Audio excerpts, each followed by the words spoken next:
तथा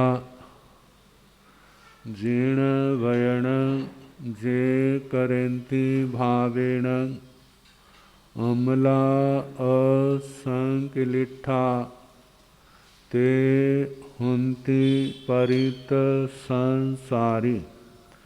बोलिए भगवान महावीर पावन चरित गुरुदेव जी। बंदो मन वच काय भव सागर को तरण में करो हमारी सहाय। जिन शासन जिन वाणी सदा जयवंत हो, श्रमण संग सदा अविचल मंगल हो।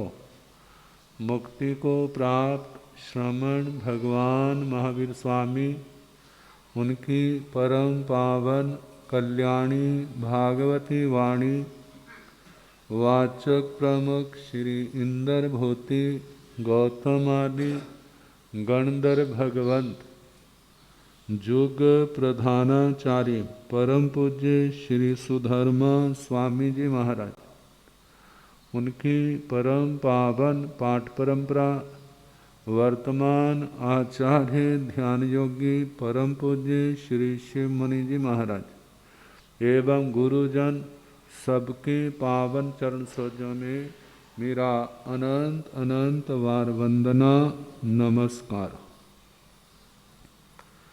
उपस्थित धर्म प्रेमी सज्जनों, माताओं तथा बहनों, 9 तत्वों में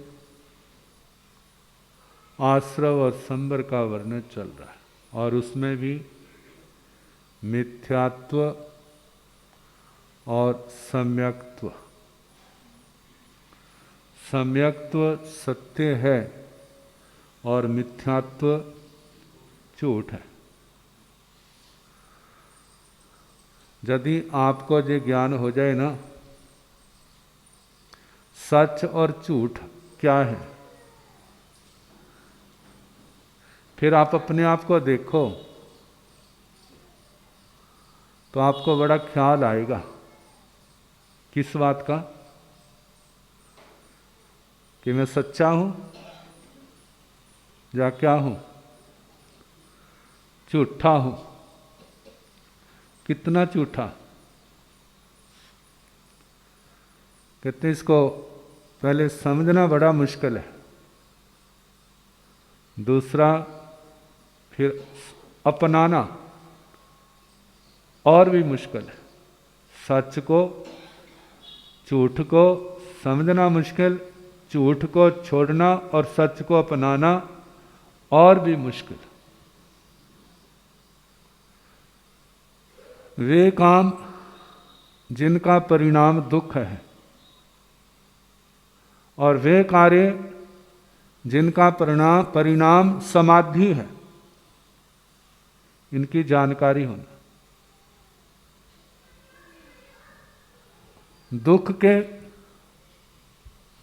दुख को जन्म देने वाले कौन से काम है? जितना भी असंयम है, जितने भी पाप हैं, वे सारे के सारे क्या हैं? आखिर दुख को ही जन्म देने वाले। और इन पापों से निवृत्त होना, वो संयम, धर्म और वह समाधि का कारण है। 18 पाप तो सुनाए जा चुके हैं। कहते धर्म क्या चीज है? पापों से बचो। क्या करो? गलत काम ना करो। ये सबसे बड़ा धर्म है। आपके दिमाग में ये बात बैठ गई और आपने अपना लिया, बस फिर ये गाड़ी, ये नावा समुद्र के किनारे लग जाएगी। और यदि ये समझ नहीं आया, नहीं अपनाया, समुद्र में गोते खाते रहो और जंगल में भटकते रहो। सुबह से शाम तक जितना मर्जी चलो, लेकिन जंगल का किनारा नहीं आएगा। तो बात चल रही थी देव गुरु धर्म अपनी अपनी समझ के अनुसार जो जिसको पसंद आता है उसी ओर क्या हो जाता है, उसी ओर चला जाता है। सबका अपना अपना स्वाद होता है। मानो नाना प्रकार की रसोइयाँ स्टॉल लगे हैं, तो किसका झुकाव किस ओर जाए होगा। जिसको मीठा अच्छा लगता है वो उस ओर चला जाएगा, जिसको खट्टा अच्छा लगता है वो उस ओर चला जाएगा, जिसको चटपटा अच्छा लगता है वह नमकीन की ओर चला जाएगा। जैसा जिसकी रुझान है, ऐसे संसार में कितने मतांतर हैं। अब व्यक्ति जो है जाता है, फिर जहाँ पर राशि मिल जाती है ना, वहीं उसका गठजोड़ हो जाता है, और जहाँ राशि नहीं मिलती वहाँ से बिदक जाता है, वहाँ से चला जाता है।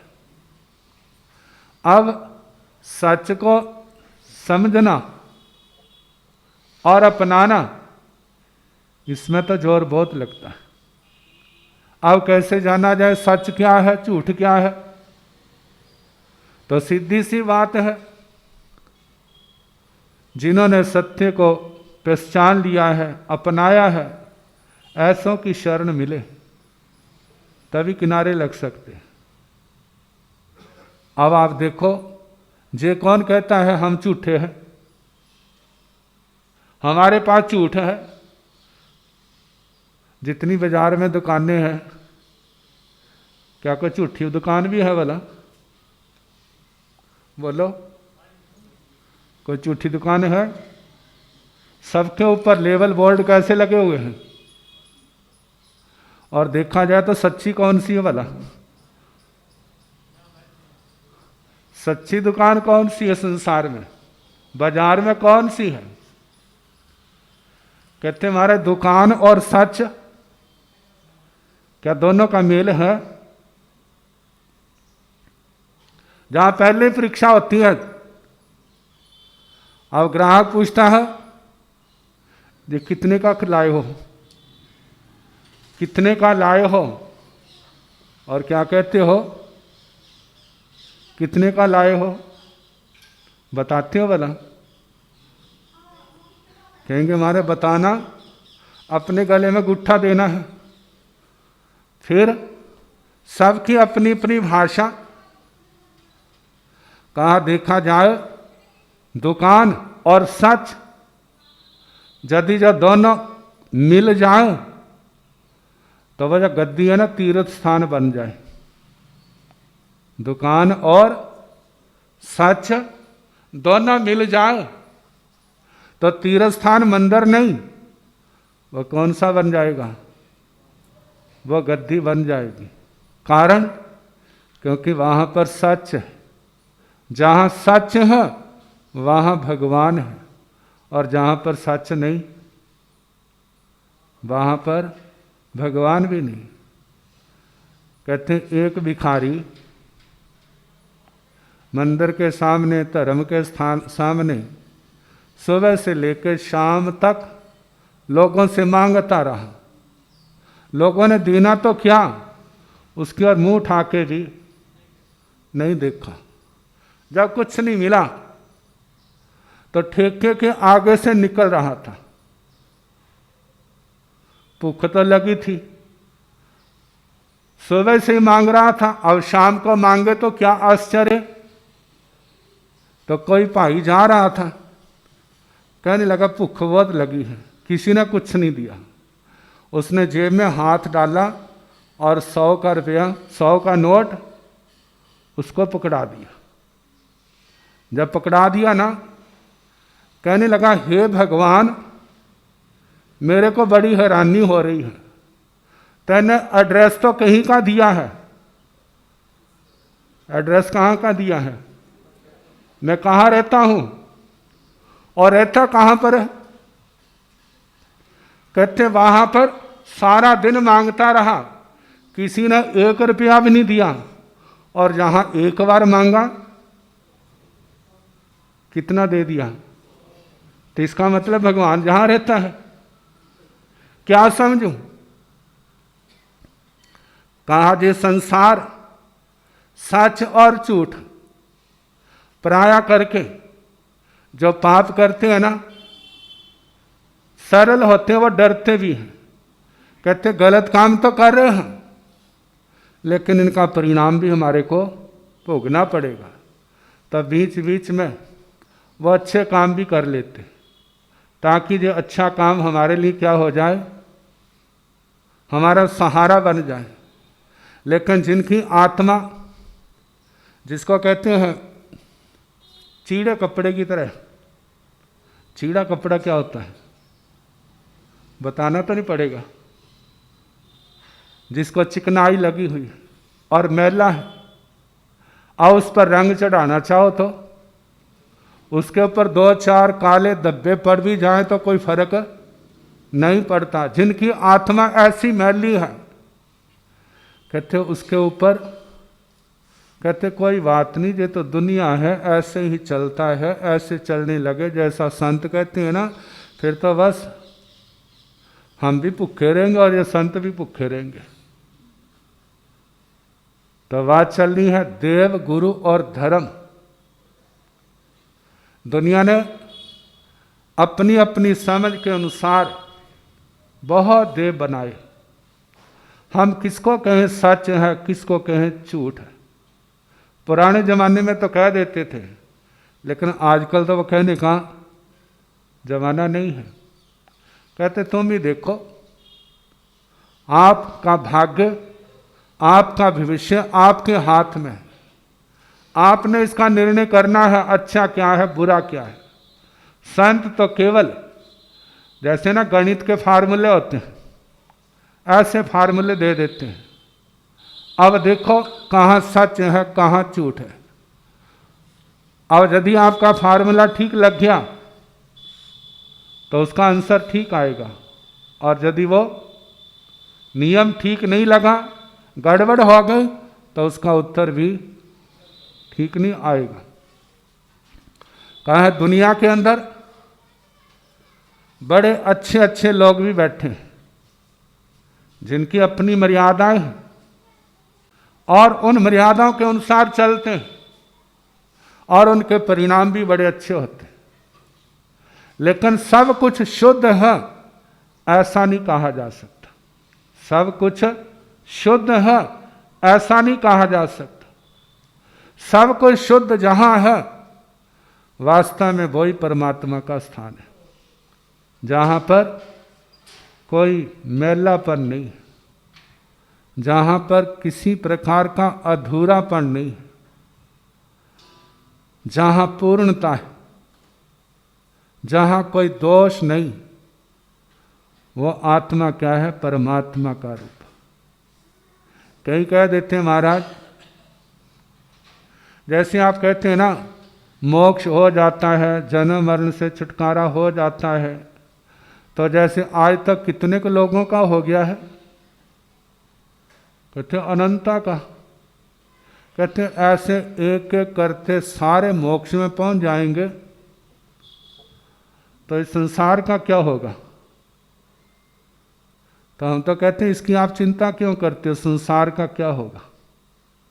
संसार का जो होगा होता रहे, लेकिन पहले मोक्ष में तो क्या करो, कहाँ पहुंचो, मोक्ष में पहुंचो। अब यदि किसी परिवार में सारे बीमार पड़े हैं तो उस समय तो क्या कामना होती है, क्या कामना होती है, सारे ठीक हो जाएं। अच्छा, जब सारा नगर में सारे बीमार पड़े हो तो उस समय क्या दशा होती है, क्या कामना होती है, सारे क्या हो जाए, ठीक हो जाए। कहा सारे ठीक हो जाए तो क्या किसी को तकलीफ है? सारे ठीक हो जाए, क्या किसी को कोई तकलीफ है? कहते कोई तकलीफ नहीं। तो ऐसे ही यदि सारे संसार के जीव तर जाए तो फिर आपको तकलीफ क्यों हो रही है? संसार के जीव इस संसार को तर जाए तो फिर आपको ये चिंता क्यों हो रही है कि इस संसार का क्या होगा। कहा अच्छा है ना कि सारे जीव जन्म मरण से मुक्त हो जाए, लेकिन मुक्त कैसे होंगे, बातों से थोड़े होंगे। मुक्त तो तभी होंगे यदि आत्मा पूर्ण रूप से शुद्ध हो जाएगी, जब आत्मा पूर्ण रूप से शुद्ध हो जाएगी, आत्मा के अंदर किसी प्रकार की कालिमा नहीं रहे। कहते हैं संसार के थंबे कौन से, जो संसार के अंदर जैसे कहते थंबे, और उस थंबे से बंधा हुआ, जैसे बंदर के गले में चैन डाल देते हैं ना, और रस्सी से बांध करके खंबे से बांध देते हैं, ले बच्चा सुबह से लेकर शाम तक कूदता रहे, और वह सुबह से शाम तक कभी ऊपर कभी नीचे ऐसे ही चलता रहता है, और समय समय पर उसको खाना देते रहते। कहा ऐसे ही इस संसार के अंदर इस आत्मा की भी तो क्या है, यही दशा है। तो कहा कि वह छूटना चाहता है लेकिन छूट नहीं सकता क्योंकि बंधा हुआ है। ऐसे संसार के अंदर जितने भी जीव हैं उनके अंदर चैन डाली हुई है। किसने?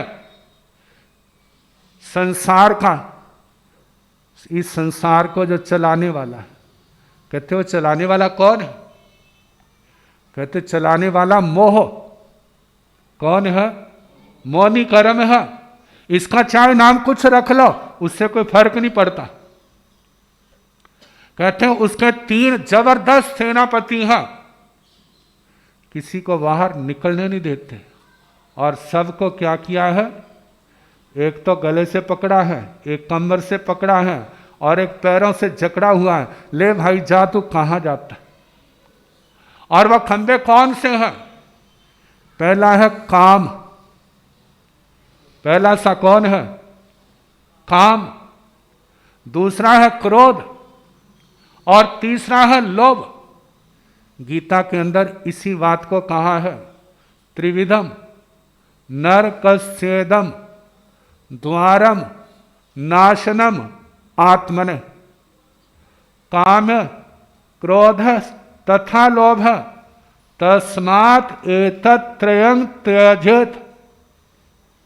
कहते नरक 3 द्वार है जो आत्मा को बर्बाद करने वाले, आत्मा का विनाश करने वाले। आत्मा नष्ट नहीं होती, लेकिन आत्मा को अत्यंत दुखी करने वाले वह 3 हैं।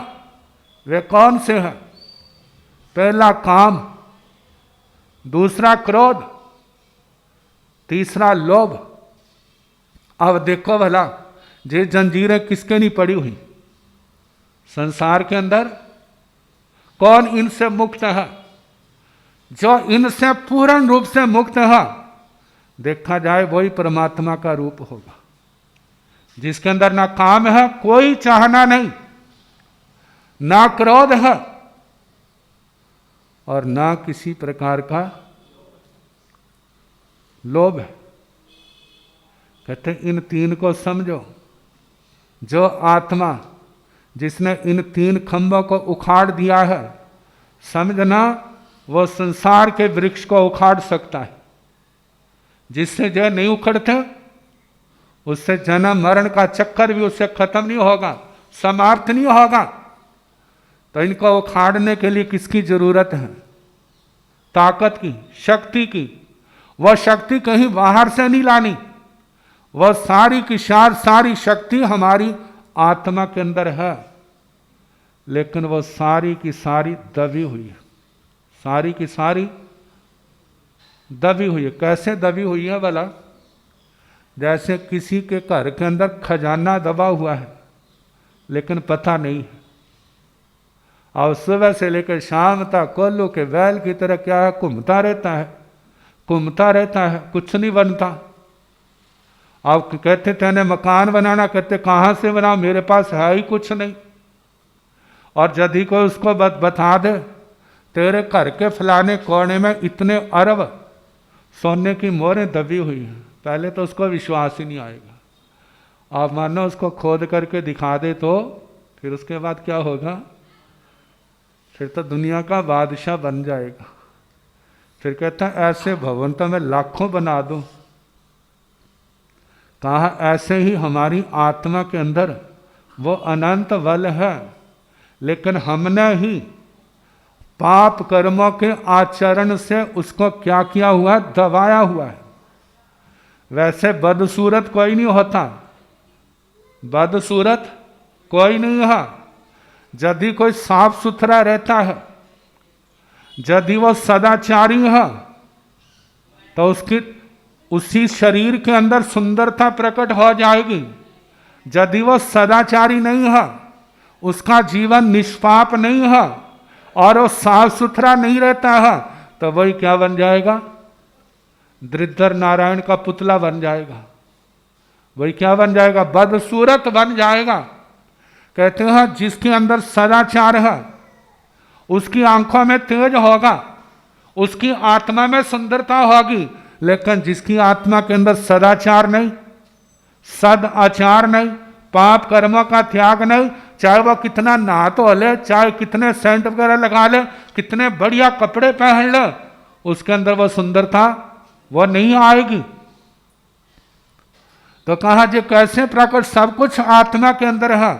अब इसको प्रकट कैसे करना है? इसके लिए जप तप नियम व्रत जो भगवान गुरुजन शिक्षाएं देते हैं, कहते हैं जब उन शिक्षाओं का आचरण करते हैं तो अभ्यास होता है, वो मैल दूर होती है, वो गुण प्रकट होने लगते हैं। जैसे जैसे प्रकट होते हैं वैसे वैसे उसकी शक्ति भी क्या होती है? प्रकट होती है।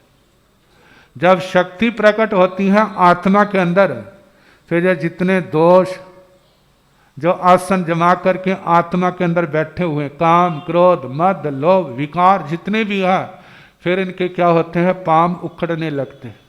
जब पाम उखड़ने लगते हैं तो फिर उसको प्रलोभन दिए जाते हैं संसार के साधनों के, संसार के वैभव के।